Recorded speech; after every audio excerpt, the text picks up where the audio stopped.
চিতাতেই সব শেষ, হায় চিতাতেই সব শেষ। চারিদিকে নিস্তব্ধতা, শুনশান শ্মশান। আসছে একের পর এক দেহ, কান্না, শোক আর আগুনের লেলিহান শিখায় নশ্বর দেহ পুড়ে ছায়। এই দৃশ্য দেখার জন্য বুকে সাহস দরকার। মা ঠাকুরমারা বলতেন, শ্মশানে মেয়েরা যায় না, মুখাগ্নি করে ছেলেরাই। কিন্তু সমাজ বদলেছে, বদলেছে দৃষ্টিকোণ। তবে কোন শ্মশানে কি দেখেছেন মহিলা ডোম? চুল্লিতে দেহ তোলা থেকে দাহ কার্য সবই করেন একা হাতে এই মেয়ে। হ্যাঁ, একদমই সত্যি। আজ আপনাদের শোনাবো এই সাহসিনী মেয়ের গল্প।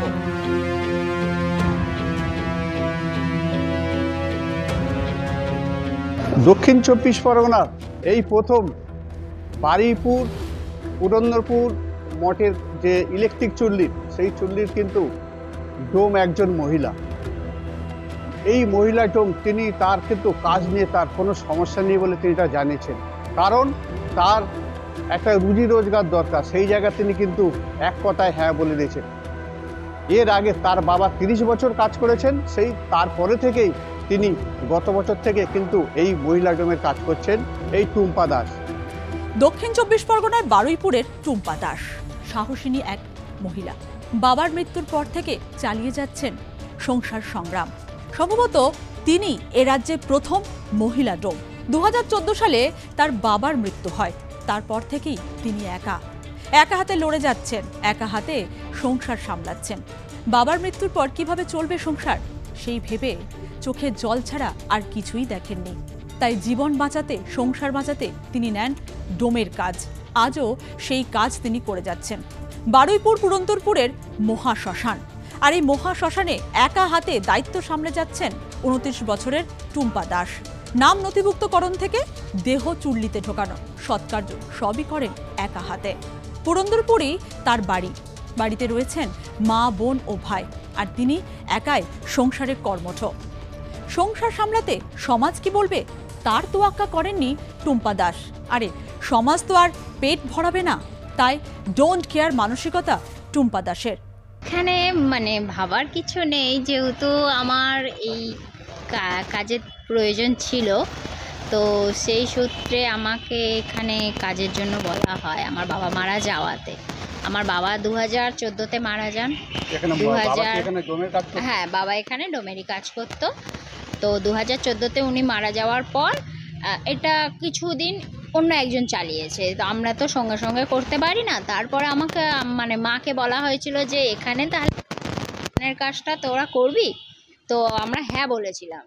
আমার দরকারও ছিল সেই সময় সংসার চালানোর জন্য, সেই কারণে আমি হ্যাঁ বলেছিলাম। সকাল 8টা থেকে রাত 8টা পর্যন্ত হয় দাহ কার্য। বেতন মাত্র 3000 টাকা। প্রথম ভয় লাগতো, এখন সবকিছুই গা সওয়া হয়ে গেছে। বটবৃক্ষের মতো সংসারের সব ঝড়ঝাপটা তিনি সহ্য করে যাচ্ছেন। বহু সম্বন্ধ এসেছে, কিন্তু ওই যে ডোম পাত্রী কারো পছন্দ নয়। তাই এখন আর সংসার বাঁধার স্বপ্ন দেখেন না টুম্পা দাস।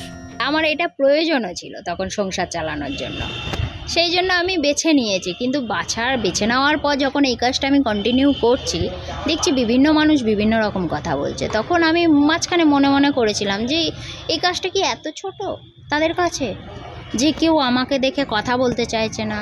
আমি যে রাস্তা দিয়ে যাচ্ছি সেই রাস্তা চেঞ্জ করে নিচ্ছে, আমাকে ছুঁইলে স্নান করতে হবে।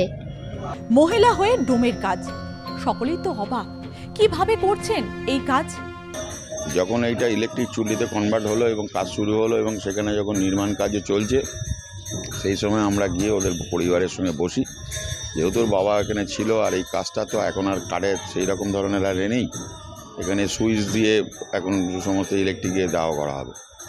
তো এই ধরনের একটা ব্যাপার ওদের প্রস্তাব দিতে, এবং যেহেতু ওদের একটা অভাবী পরিবার, সঙ্গে সঙ্গে ব্যাপারটাকে বললো তোমরা আমাদের সাহায্য করো সুবিধা হলে। আমরা স্থানীয় লোক হিসাবে ওদের বরাবরই ছিলাম, এবং আগে কমিটিতে তো চালাতাম। তো সেই হিসাবে আমরা বললাম ঠিক আছে, কোনো অসুবিধা নেই, আমাদের প্রোটেকশন আমাদের থাকবে লোকাল ছেলেরা হিসেবে, ওই কাজটা করুক।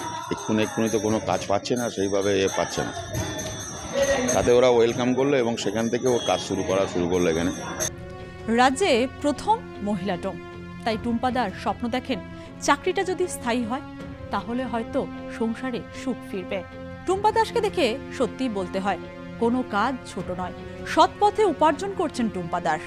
আর এই কারণেই তো হয়তো বলে মেয়েরা দশভুজা। টুম্পা দাসরা তার জ্বলন্ত উদাহরণ।